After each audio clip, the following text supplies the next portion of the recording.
الو، آزرا چطوره؟ خیلی ناراحتش کردم. عوض کرد.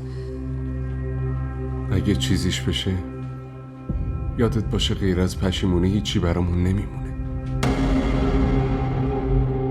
چرا پشیمون بشیم عزیزم؟ مگه ما چی کار کردیم؟ اگه اون تحمل عشق ما رو نداره تقصیر ما چیه؟ خواهش کردم، بهت گفتم وایسا صبر کن. اگه میخواستیم میتونستیم یواش یواش به آزرا در مورد ازدواج بگیم. ببین، اگه خدا بخواد کاملا خوب میشه. باشه بعدم بهت زنگ میزنم.